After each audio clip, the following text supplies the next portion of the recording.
Well, I enlisted right after Pearl Harbor. And they didn't call me in until March because they needed my specialty on a new unit was forming. I was in a movie theater,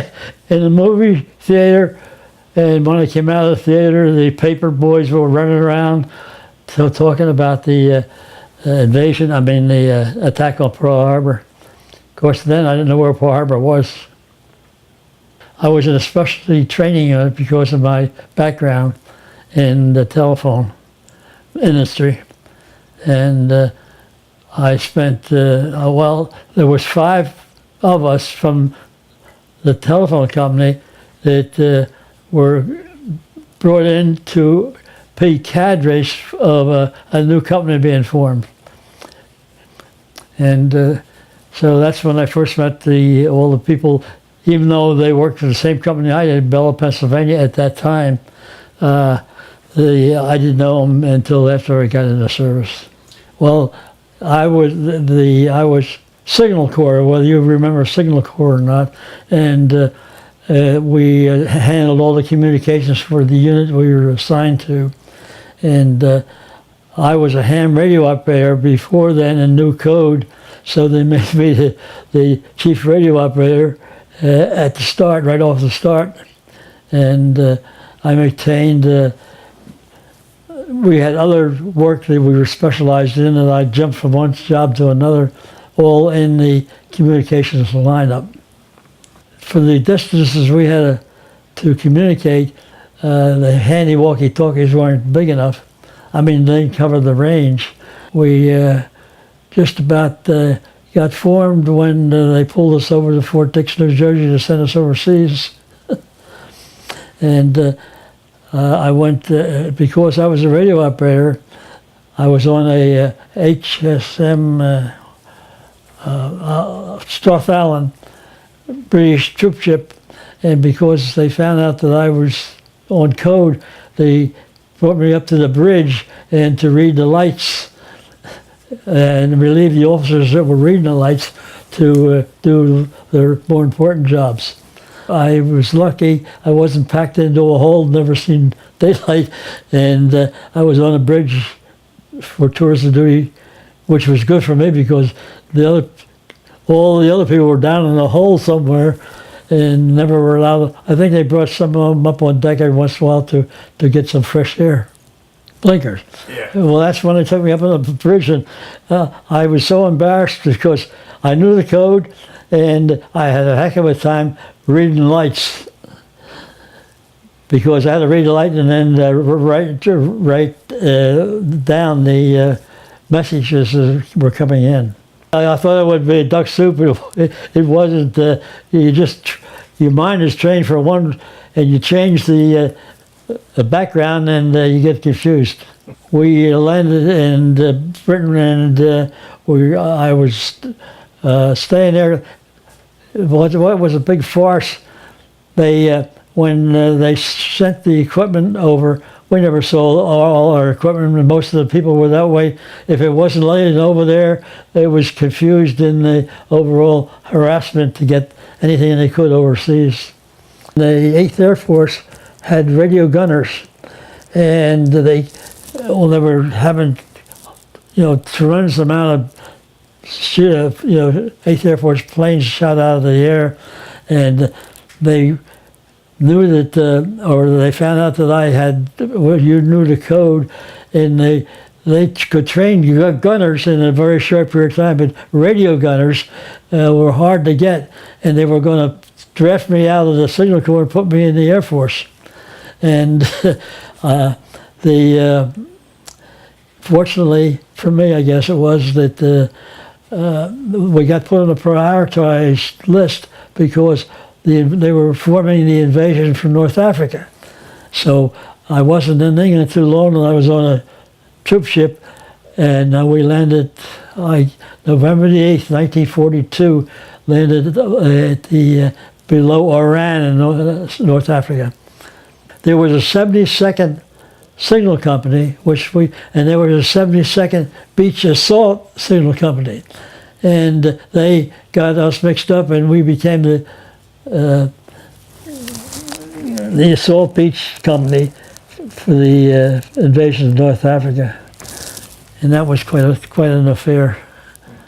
The biggest thing in North Africa, Rommel, the German general, was being pushed out by the English out of the Egypt area, and were moving up and attacking us to get away from the English. We got behind the lines because all our people were scattering out, and we were still in our unit handling communication. So we were isolated up here. Our home company had us listed as missing in action until we could get back to where we could pick up our company again. Rommel came up, and we were actually cut off by isolated because we were over on the other side of where the main push was done. And fortunately, they had pushed him back, and we got back with our company, but we were all listed as missing in action because we were on the German side trying to hide from what they were going to do to us. And we finally took Tunisia, and then they formed us in another invasion of Sicily, which was the next one on the list. Patton slapped the kid in the face, and he got pulled out of there and sent back to England. And we were on, and he was very strict, because we were on Sicily, and our company, we just put on whatever we needed to, and his staff came down the road there and made us get out, undress, and put the regulation uniform on. Very strict on appearance.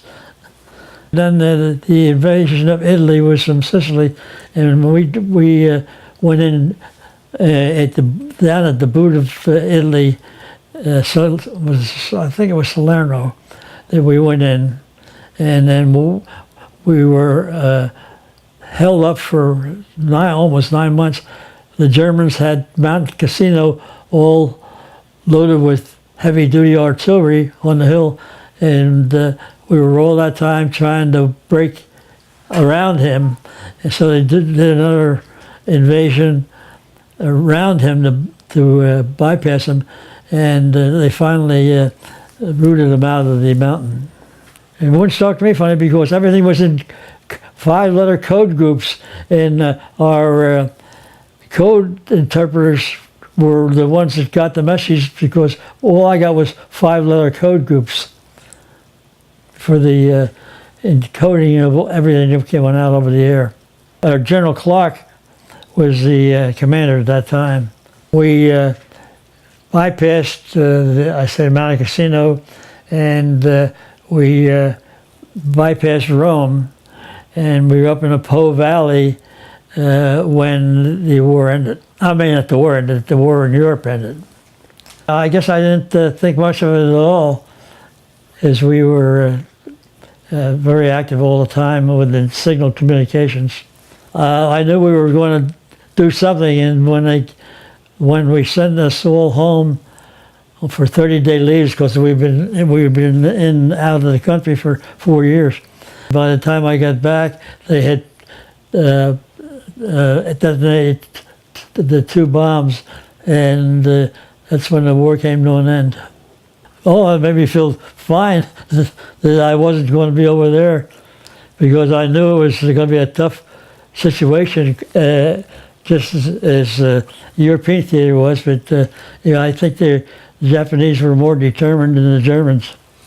Unfortunately, all the people that I had strong relations with, the 6 of us that formed the cadre of a new company in Bing, and none of us were, excuse me, hurt or killed in the.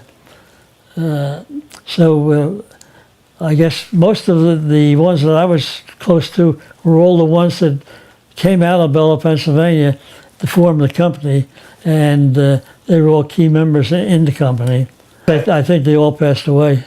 Getting us caught behind the lines as Rommel poured up the valley where we were at, Kasserine Pass, was the only way they could get through, and that's what they were aiming for directly. Kasserine Pass through the mountains, because otherwise the mountains were not travelable at all as a military unit. Patton came in from the Atlantic side of the island, the Mediterranean, and we came in the middle of the island. There was 3 invasion points at that time, and Patton came up and took over most of everything and became the commander of the 5th, I guess it was 5th Army. We were sort of in a bivouac there, and the Germans started a shell. All our clothes flew up, whatever we had there in packages flew up and were hanging from trees. Well, yeah, I think we all remember the happy times, but when we remember the other times. We didn't have the large changes that the combat people have. They're scared to death and fighting like hell. And then when they're in, not in reserve, they're put back in reserve. They all were, I assume, enjoyed the relief from combat for how many months they were in reserve. I mean, the Leaning Tower picture. I thought I had a picture of that, but I must have lost it. I put my hand up as if I'm holding the tower up. But we got to make tours of the tower. I didn't think it was a tourist accommodation, but you can go in the bottom and go all the way up to the top of the tower. And when we were on R&R, which is rest and recuperation, we went into the Leaning Tower. That's a hard one. I don't recall anything that would have changed me that much at all. I went to the opening of it. We were all invited up to Washington, and we went to the memorial. I was really pleased with it, and we had they took us up there, and there were so many people going through it. They staged us a couple miles away on a big, high television set. That's where we saw all the activity. We didn't even get to see the memorial itself. I was very impressed. It was well laid out, and it was it's hard to say, but it was a beautiful monument. It's really not one monument. It's a whole area right in there where they had the exhibits and so forth for the European theater, the Pacific theater. Well, I appreciate all the attention we get during Veterans Day, which we didn't get before. Now it seems to every year they get more increased participation for World War II veterans. It means a lot. And I appreciate the people that do honor the flag and put the flag out when it is a flag day or a holiday of some sort. And I feel that is really what we need all the time.